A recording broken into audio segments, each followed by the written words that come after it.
tena marina tena mahafantatra ny tsy fahaizany ve ny mpitondra misasaka ny fotoam-piasany ny mpitondra ankehitriny raha ny zava-misy sy ny antsoantso avy amin'ny vahoaka aloha dia latsaka anatin'ny fahantrana ny 20% ny vahoaka malagasy feno krizy ny firenena krizy ny sosialy krizy ny toe-karena krizy ny ara-pahasalamana ny fanontaniana mipetraka dia ny hoe tena mahatsapa ireo olana atrehan'ny vahoaka ireo ve ny mpitondra ankehitriny ny tsapa aloha dia tsy manana vahaolana momba ny olana atrehan'ny vahoaka intsony ny mpitondra ankehitriny raha somary tsy aivina kely dia ity no fampanantenana izay nataon'ny filohan'ny repoblika ankehitriny io nandritra ny fampelezan-kevitra izay nataony tao amin'ny fahitalavim-panjakana ny 29 ny volana desambra 2024 raha mbola tsy nazo fahefana ny tenany dia atoko velo rano aminao vahoaka malagasy fanavitra ny Madagasikara ametraka ny Madagasikara amin'ny toerana misahaza azy mba olohantsika areo modely aty Afrika izany tokoa ve ny zava-misy ankehitriny modely aty Afrika ve i Madagasikara amin'izao fotoana izao modely tokoa i Madagasikara eo amin'ny fandraisan'ny mpitondra fanjakana fanapahan-kevitra izay tanga-mihemitra lava io modely ihany koa i Madagasikara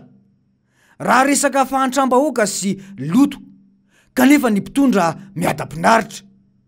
sangany indrindra i Madagasikara amin'ny fitrosam-bola amin'ireo firenena matanjaka any ivelany ity fitondrana mijoro ankehitriny ity no fitondrana sasatry ny mitrosa vola any ivelany raha tsarotsika tsara manko dia efa nisy ireo fanampina tsy toko tsy firoana azon'i Madagasikara nandritra ny amehana ara-pahasalamana ireny sangy tsy hita izay vokany ka nipaka tany amin'ny vahoaka ny fahafolo ny volana marsa teo dia ity indray no vaovao azo avy amin'ny tranokala ny banky iraisam-pirenena mazava tsara ny voasoratra eto fa vola mitentina 50 miliara de dolara no vola azon'ny vahoaka malagasy avy amin'ny banky iraisam-pirenena ho fanohanana ara-sosialy ao anatin'izao krizy izao reha ho tatitra avy amin'ny banky iraisam-pirenena io ity famatsim-bola fanampy ny fahatelo ity dia iantoka ny fitohizan'ny fanampiana vola amin'ny ankohonana sy ireo izay tena sahirana amin'ny distrika sivy fanampiny amin'ny faritra 5 dia aloatra mangoro analamanga analanjorofo atsimo andrefana ary menabe ny fanontaniana mipetraka atreto dia ny hoe azo everina ve ny tena ahatongavana zany amin'ireo vahoaka voakasika sa mbola ohatra ireo volany indramina hatramin'izay ihany koa raha ny hita dia ny mpitondra any amin'ny firenena any ivelan'ireo no malahelo ny vahoaka malagasy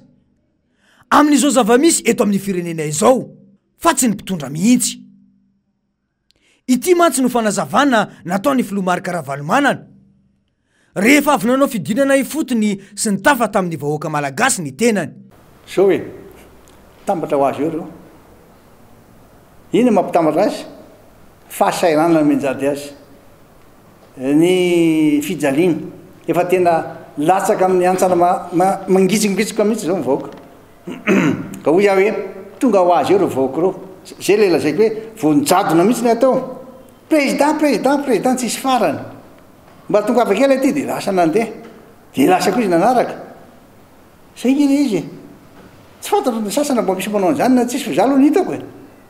fanontaniana mipetraka zay dia le fitaraina ny olona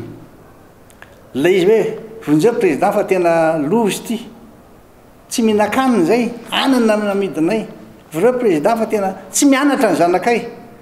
tsisy asa zay zany ny antsoantso ataon'izy ireo dia tonga mijery tokoa ary tsy vozenana ianao izy tonga mijery aloha zany ny zava-misy zao inona ny zava-misy ny toerana dia mieno inona fitarainandreo vahoaka reo dia vreo milaza hoe eny ara manana vahaolana amin'izay fa hiantso anareo ary tena manana vahaolana tokoa moa to samanao an'ireny rehefa tonga tokoa fotoana zay le lazaiko hoe amin'ny politika tsy maintsy tsy manana vision anao zay na tonga mazava ny fanazavany filomarika Ravalomanana teo izay no zava-misy iainan'ny vahoaka amin'izao fotoana izao taiza tokoa moa no toerana izay nandalovan'ny filomarika Ravalomanana nandrindra ny fidinana ifotony rehetra izay efa nataony no tsy nandrenesana antsoantsom-pamonjena avy amin'ny vahoaka ireny dia midika mazava fa tsy mijery ny olana atrehan'ny vahoaka mihitsy ny mpitondra ankehitriny io hoy atrano mantsy ny filomarika Ravalomanana hoe tena tototry ny krizy ankeny olona ny firenentsika ny vahoaka raha matoly ny krizy ara-pahasalamana vokatry ny covid zay tsisy nanam-po krizy ara-toekarena vokatry ny fitotonga ny vola malagasy ny krizy ara-politika mbola averika itondray miresaka toekarena raha tsisy mihitsy na stabilité politique dia miresaka dia mifanaraka azay mieritreritra soloa isan-kerinandro hoe gouvernement ty hoe sevy-soloa fohainao hoe an'olo azy isan-kerinandro fa tsy possible mihitsy zany satria zao tsy ampiarinao tsara le lalàna zay voalaza ny constitution efa nilaza raha tena manao ny asany tokoa ny mpitondra ankehitriny io dia tsy misy miaino mihitsy ireo mpanohitra ireo fa matoa ifandrombahan'ny vahoaka ny iresaka amin'ny filomarika Ravalomanana dia échec ny fitondrana ankehitriny io ny arantsika nahita tsara fa nisy indray ny tolo-dalàna findramam-bola nandalo teny anivo ny antenimera-pirenena ho findramam-bola ataon'izao fitondrana izao mba hiatrehana ny covid-19 hono hoy mantsy ny solom-bavambahoaka hoe mahakasika indrindrindra amin'le hoe aiza ilay vola be izay nindramina na nitrosaina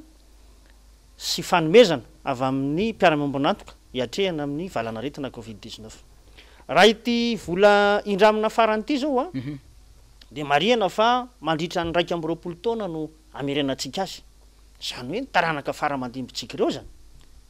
dia mbola handray antsara amin'ny famerenana an'izany troso zany kanefa itsika zao ara-kehitriny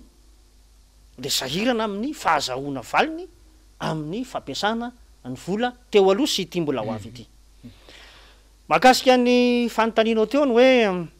afaka hiaraka lalàna afaka hiaraka lalàna tokoa ve fiainan'ny malagasy ve le fanapahakevitra amin'izao fotoana zao aloha dia tsy azo lavina ny hoe tafahitsoka lalina tanteraka amin'izay lafiny fahatrany zay ny vahoaka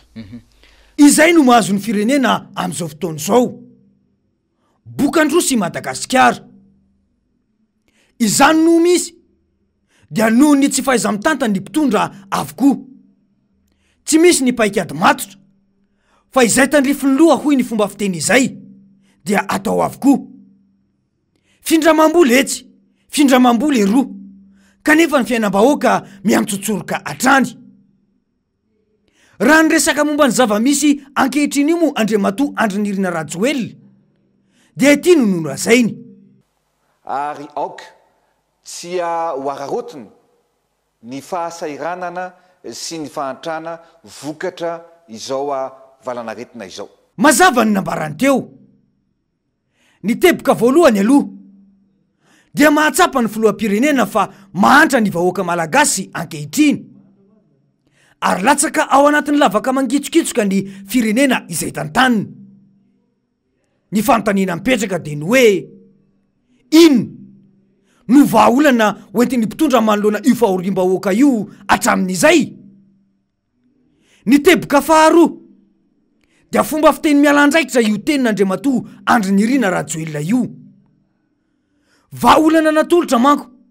dia ny namahana ny fihibohana isaky ny sabotsy sy ny alahady tsy te ho tompon'andraikitra amin'ny fijalian'ny vahoaka ny filoha ka dia aleo vahana ny fihibohana mba ahafahana verina amin'ny asany isan'andro dia hoy ny mpisehatra politika hoe kanefa ilay mirakla tadiaviny vahoaka zany a dia ilay mirakla zay mentefa any amin'ny isaky ny tokony ambaravarana dia ny mirakla ara-tsosialy ny mirakla amin'ny jirama zay tapaka kanefa ny facture miakatra afaka manao miracle ny président afaka manao miracle izy am'zany ny vidim-piainana miakatra afaka manao miracle izy am'zany fa tsy miracle ohatran'ireny zany ho tadiaviny vahoaka hoe tonga de vahana vezoko ny teny koa de hoe tsy vaolana iny kanefa ilainy ny vahoaka ilainy ny vahoaka izy kanefa tsy no vaolana andrasany vahoaka fa zavatra hafa mihitsy mahazava ny fanazavany teo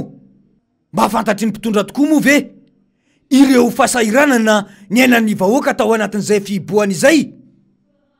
manana vaolana anampinany vahoaka ve ny mpitondra sa avela fotsiny hoe itsipalipalika hitady zay vaolana any ny vahoaka raha niresaka momba io moa ny filoam-pirenena dia ity no nambarany tsy mila fandranitana sia fanakorontanana intsony ny malagasy ankehitriny ampy zay ny fifampiatsiny fa tokony ampanjakana ny firaisakiny dia mipetraka ny fanontaniana hoe iza moa no manararoatra ny fahorim-bahoaka eto ary iza ihany koa no mitady anakorontana-eto tsy ny fanampahan-kevitra izay nataony mpitondra ihany ve no niteraka savorivory sy korontana tamin'ireo tsena maro teto andreny vohitra ny saboty lasa teo ny mpanohitra ve no nanaparitaka ny entan'ireo mpivarotra madinika teny an-tsena atreto dia tsy mbola nisy ny korontana nyseho tamin'ireo toerana izay nylalova ny mpanohitra ny fandefasana mpitandro filaminana manao andromaso ny filohan'ny mpanohitra indray aza no tsikatra fa miteraka korontana ho an'ireo olona zay tehiresaka aminy fiantsenana sy fidinana ifotony mba ahitana ny tena olam-bahoaka no ataon'ny filohan'ny mpanohitra raha ny zava-misy enan-kianja no jereny fa tsy hoerahoera mamory vahoaka na fikasana fanongana mpanjakana tahaka ny nataony filoam-pirenena ankehitriny io tamin'ny taona 2024 mihitsy izay zany no manararoatra ny fahorim-bahoaka eto fa ahoana mariny